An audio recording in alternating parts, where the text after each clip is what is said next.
And crude oil imports are down from 26% to 2% today.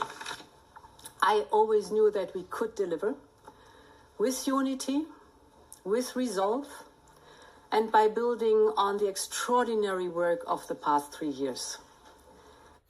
So there you guys have it. That is the unelected leader of the European Union patting herself on the back and giving us some bogus percentage, saying that the European Union has reduced the oil consumption from Russia.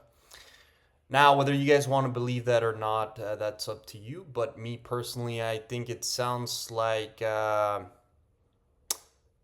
just taking those numbers out of somewhere.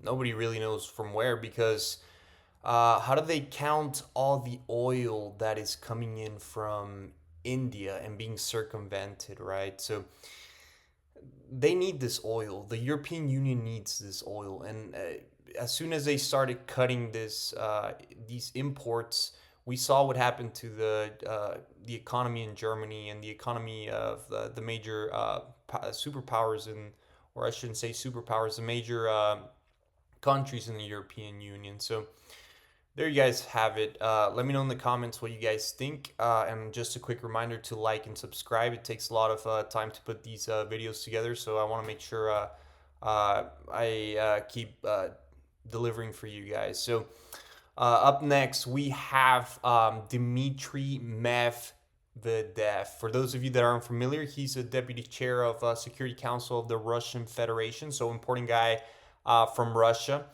I'm not going to read this tweet. You guys can go ahead and find it yourselves if you'd like. But basically, he's complaining about the Russian assets, the frozen assets, because basically there's talks in the EU about potentially using these assets to fund Ukraine to keep that war going. So obviously, Putin and all of these officials from the Russian Federation are not happy about it. Let me know what you guys think in the comments. Moving on, Zelensky signs a gas deal in Greece to help Ukrainians get through the winter. So obviously there is an issue in Ukraine, and I think in a lot of the European Union with energy, right? I mean, they used to be able to import cheap gas from Russia, and now they're running out of options. So in this story, we're seeing how Greece is being put as the frontman, basically to import or to sell LNG to Ukraine. And you guys want to guess where that LNG is coming from? If you already know, you guessed right. It's coming from the U.S. So it's the same LNG that we're sending over to Europe. It's being sent to Greece, and Greece has made a deal with Ukraine. So this is kind of funny that they even mention Greece, to be honest. But anyways, they will definitely need that LNG this winter because it's probably going to get cold.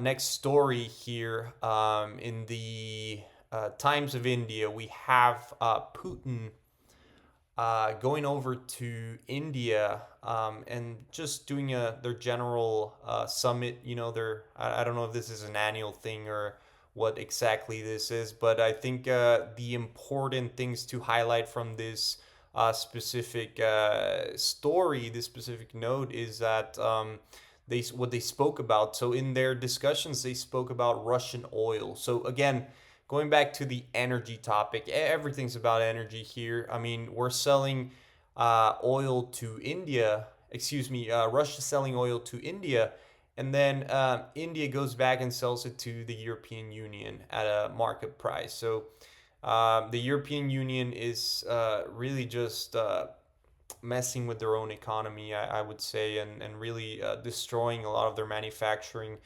But anyways, other key things to highlight here. They spoke about defense cooperation, nuclear energy agreement, exploring investments in nuclear energy. That's pretty much it. Aside from that, obviously in the U.S. and in Europe, they're making a big fit, saying how criticizing Modi for meeting with Putin and talking about keeping on those investments, on keep him buying, that they're still buying the Russian oil and all of that. So I don't know. Let me know what you guys think in the comments. For me, I think India's doing they're looking out for their own people. They're doing a great job there, making business. They're obviously not abiding by the U.S. sanctions, and I don't know. I think India's playing both sides. I think that's what they should do. If Modi is looking out for his own people, and I think I don't know how much of I don't know how much the Trump administration or the EU can push back on this. I mean, they've been complaining about it for some time now, and we've seen the past 2-3 years that they really can't do much about it, because the reality of things is the European Union needs this energy. So I don't know how much they can keep pretending like they don't. And apparently, from what we saw in von der Leyer's speech, she's patting herself on the back and, letting everybody know that we're reaching our goals and whatnot. But obviously, that's just for the public to see. Obviously the numbers are different, I'm sure. So anyways, moving on to the next story, and again going back to Dmitry Medvedev. So this guy's on a roll. He's really out there, just letting the world know, and basically calling names, calling the European Union and Ukraine and Zelensky names. If you go read those tweets, I mean, they're pretty non-diplomatic, and I think this is a new era of how politicians are going to be acting now. And I think it's some people like it, some people don't. I know for some of us, when we see Trump tweeting stuff, that's it seems genuine. It seems like it's an honest take on the situations. For other people, it's they complain how it can be, it's not what a president should be doing. So I don't know. I don't know how you guys feel about this, but I think at least we know from Dimitri what he actually thinks. And, obviously it's not anything nice. He's saying NATO is our enemy, and then he's basically criticizing the European Union for having all these talks about, taking their seized assets and using it against them. And he's also, giving them, just letting them know what he really thinks in regards to their latest peace talk sabotage, and the way they've been behaving lately with giving Ukraine the authority to go and bomb their oil tankers and whatnot. So there you have it, guys. You guys can go ahead and follow this guy if you're interested in what he has to say. So moving on, we see here exclusive drone footage shows a devastated Ukrainian town almost encircled by the Russian forces. So what they're talking about here is very important. They're talking about Myrnohrad, I think is how you pronounce it. Myrnohrad. That's a small town that's being encircled. I think they said 1,000. They're reporting 1,000 Ukrainians encircled. I think it's probably a lot more. I couldn't find any sources from the Russian side, but from the Western media, they're reporting 1,000 Ukrainians. And of course, this is not good news for Ukraine.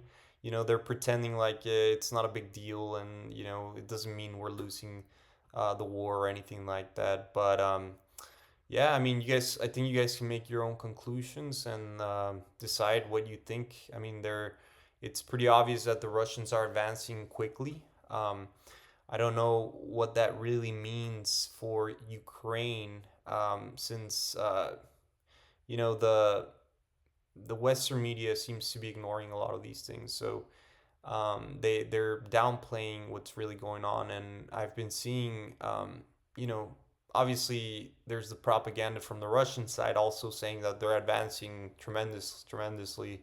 So yeah, I think it's important to see both perspectives and keep seeing how the war progresses. But as of now, I think it's really obvious that the Ukrainian army is just falling apart. Let me know what you guys think in the comments there. Moving on to the, let's see, what is this? Oh, so this is the, well, actually, let's hear what this guy has to say. But basically, he's going to talk about the spending. The Germany has been spending a lot of money, and they will be spending a lot more money on their defense spending. So let's hear about this.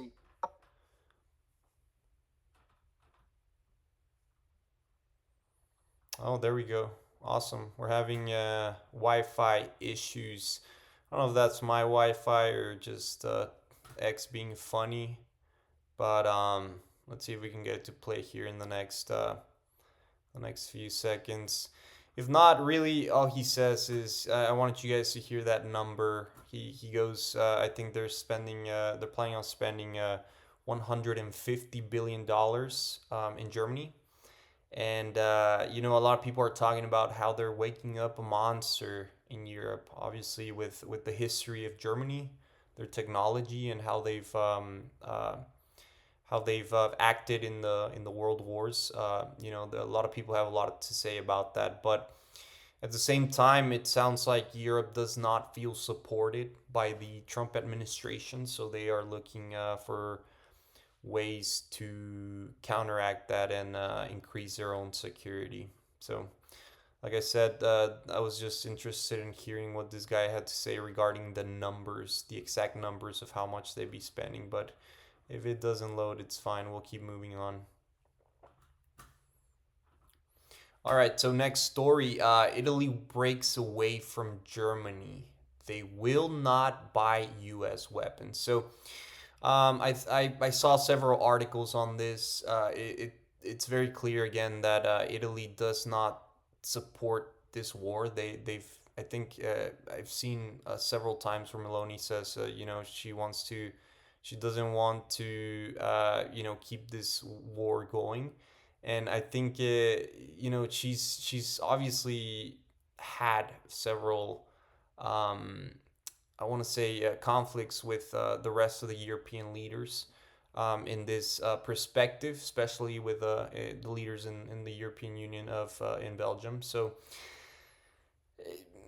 I think this is another way of backing out from spending money that she doesn't have. I mean, we've seen countries like Spain, for example, not meet their minimum defense spending quotas. Their 5% spending quotas, and I think Maloney is also having a bit of a problem in her economy, and she doesn't want to keep spending on this war. She did mention that they will be contributing. Italy will be contributing through other ways. I think they said they're going to be providing some sort of I believe not, if I'm not mistaken, it was intelligence or something like that. But the point is, she won't be supporting the same way the rest of the EU and the US has been supporting with money in the past few years. So moving on, let's see this story here. So Italy stops participating in military aid for Ukraine. Yeah, so this is the same story, just a different delivery here. I think they're quoting Bloomberg. So Italy has unexpectedly suspended its participation in NATO's weapons procurement. I don't know how this is going to sit with the Trump administration.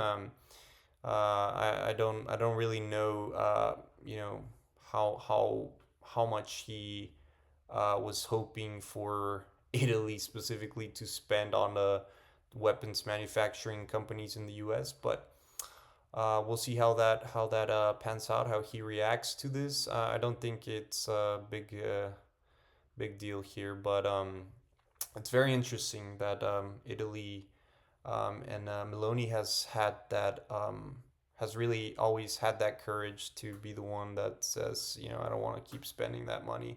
And I guess I'm calling it courage just because it's going against the what everyone else is doing in the EU. But you guys may see it as more of a, she's looking out for her people, or maybe you'll see it in a different way. She doesn't, she's a traitor, whatever. Point is, she's going against what the EU is doing in general, right? So takes some courage there. So next story here: the U.S. envoy Steve Witkoff meets Ukraine national security chief in Miami. So my only question here is, what is that guy doing in Miami? I mean, I don't know. It's a weird thing to see. You don't often see politicians, especially I guess international politicians, meeting in Florida. But anyways, I guess that's irrelevant. This meeting comes 2 days after Witkoff and Kushner held a 5-hour talks with Vladimir Putin. So obviously they want to know what's going on with those peace negotiations. But it's not Zelensky sitting in this meeting with Witkoff. It's Ukraine's national security chief. So basically, they're blowing Russia off. Ukraine is blowing him off. He doesn't really care about any peace talks from what I can understand. And you guys can go ahead and read this article here. But obviously Trump is trying to work something out with Putin, and I think we covered it pretty well yesterday that the European Union is not interested in actual peace, at least not peace that involves giving land away to the European Union, to Russia, excuse me. And they also do want to keep that money that they took, the billions that they took from Russia, the billions that they froze. They do want to keep that money and use it. I mean, I think it would be useful for their economies. They're not doing so well. So moving on, Finland and Ukraine are now getting into some sort of agreement to basically have each other's backs. But let's just hear from them here. Finland supports all efforts towards constructive, lasting and a just peace for Ukraine. And also we are here to bolster the transatlantic alliance, which has never been stronger. We are living up to the commitments set forth in the summit of last summer in The Hague. And obviously a major discussion point today will also be the peace talks. Now, there can't be a lasting and sustainable peace if the evil persists. On the very contrary, we have to make sure that the good guys the good guys. Let's finish actually. Let's finish what she has to say. To build a sovereign country. The good guys can build a sovereign country. So, right. So I think this is a very childish way to see this. If when I was a child, I used to think, the good guys, the bad guys, and then I grew up and watching those movies in Disney and Marvel, whatever. You can see that there are no good and bad guys. It's really just this idea, But really, I mean, the Ukrainians are killing Russians. The Russians are killing Ukrainians. We're providing weapons. The Chinese are providing Russia with manufacturing drones and whatnot. So who are the good guys? There are no good guys here. There are no good guys. We're all bad guys in this story. So it's ridiculous what she's saying, in my opinion. I don't know if you guys are going to think differently, whether you support Russia or Ukraine. But I think, like I said, there are no good guys here. They are, in general, Finland is obviously participating in this same rhetoric that the European Union is using, and obviously just making sure they keep their support towards Ukraine. So that's really what all this is. It's just just reiterating their support for Ukraine, and calling them victims basically, and letting Putin know that they stand with Ukraine. So that's really all it is. Obviously, this doesn't Putin doesn't like this. Finland is right in the northwestern border with Russia, I believe, if I know my maps well. Maybe not, but yeah, probably.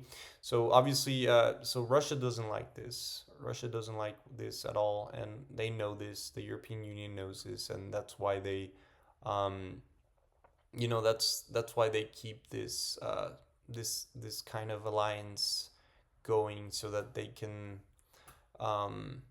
make sure Putin knows that they're all united, which I think is good. But again, I don't know that how much this is going to help in the peace effort. So moving on, the next story here is Ukraine and China and France. So Macron went to China, to Beijing, to discuss Ukraine trade. And I don't know why they mentioned the pandas here. Of course, CNBC always going off point. But basically, France wants to keep importing goods from China. They want to keep that alliance, but they also talked about a balanced relationship. So what this means is the same old story of having a deficit, right? So China's producing all this stuff, they're manufacturing all these goods, and France is just borrowing money basically, and printing money and printing euros, and using that to buy all these goods, and there isn't a balanced relationship there. So it's the same story with the deficit in the U.S. and it's Trump uses tariffs to try to solve that, and Macron has his own way. So they talk about that, and then they talk about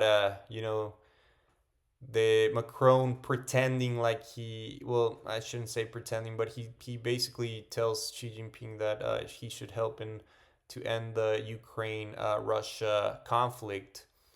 But he says that, and then he goes on and sells Ukraine a bunch of jets, which happened yesterday, or at least it was announced yesterday. So do they really want peace? I don't know. Do they really want to end this conflict? I don't know. You guys let me know what you guys think. So again, China plays long. They're interested in sending France more goods. They signed a deal covering energy, agriculture, education, and environment. Again, covering energy. So France and the European Union need energy, and they say they're not taking any crude oil from Russia, but they are taking some. They are signing energy deals with China, who takes their crude oil from Russia. So there you guys have it. Nothing new there. Just same old business there. All right, and what do we have here? So the EU looks at legally forcing industries to reduce purchases from China. Right, so Macron goes to China, and he tells Xi Jinping how much he loves trading with him, and how much they need each other. And at the same time, the EU is forcing industries to reduce purchases from China, obviously, because this is what they really want, right? They want to, it says right here, they want to de-risk and diversify supply chains, and they want to reduce their dependence on China. China produces everything. And then we have the topic of rare earth metals, which is a big reason why we're fighting this war in Ukraine. I mean, Ukraine, the Donetsk area, towards the east, has a lot of rare earth minerals, and this is a big reason why they they want to keep this conflict going so that we can have our own piece of the pie from Ukraine. So again, China earlier this year put on some sanctions, or at least they threatened to put sanctions on the U.S. to ban them from sending rare earth metals and minerals. And that's the EU is basically playing a two-faced thing where they go and talk to Xi Jinping about importing more of these materials, and then they push their industries to not use any materials from China. So there you guys have it. It's this is the same story that's been playing out for a while now. So don't forget to like and subscribe. This is the end of our video, and tomorrow I'll have the daily news for you guys. So thank you very much for tuning in.